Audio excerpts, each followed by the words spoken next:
Thibaut Colubi, bonjour.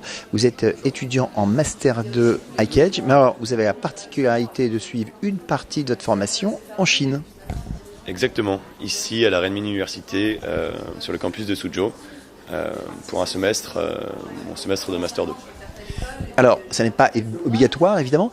Qu'est-ce qui vous a poussé à faire ce choix ? Mon choix a été motivé par la volonté de découvrir la Chine de l'intérieur et non pas simplement de passer par les médias occidentaux et français qui, je pense, et maintenant, je le vois vraiment, ont une image assez déformée de la Chine. Donc je voulais former mon propre opinion sur ce pays assez en vogue en ce moment. Alors justement, c'est quoi votre image à vous ? Moi, je pense que c'est un pays assez dynamique qui a réussi un exploit économique en 30 ans formidable.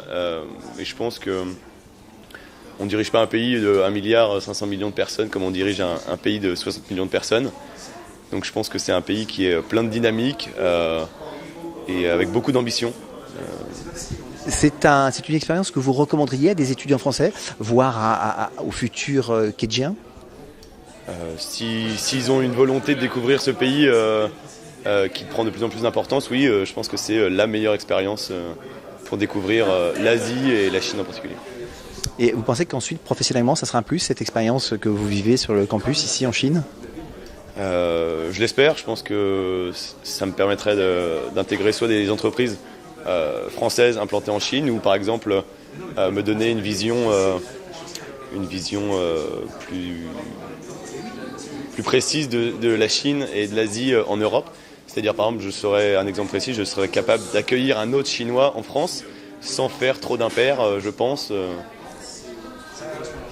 Quelle principale difficulté vous avez rencontrée finalement au cours de ce semestre, même s'il n'est pas encore terminé évidemment ?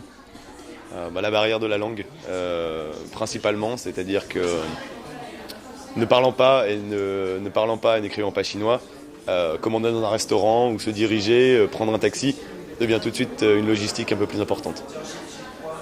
Mais c'est aussi le côté des paysans de la Chine. Et quelle qualité, on va dire insoupçonnée, vous avez découvert chez les étudiants chinois ? Beaucoup de partage. Les Chinois sont très, très portés sur le partage, alors qu'en France, sur certains aspects, ce n'est pas le cas. Tous les repas sont partagés, c'est-à-dire qu'on commande beaucoup de plats et tout le monde partage. Alors qu'en France, par exemple, chacun va commander son propre plat et manger ce qu'il a commandé. Ça, c'est quelque chose que j'ai découvert en Chine et que j'apprécie énormément. C'est ce côté communautaire, communauté plutôt que communautaire. Mais est-ce que ça se traduit dans le travail, dans vos relations au quotidien ? Oui, c'est-à-dire que toujours, vous faites partie d'un groupe, vous faites partie d'une communauté, et donc c'est ce qui vous permet de vous sentir intégré en Chine. Donc Thibaut, merci.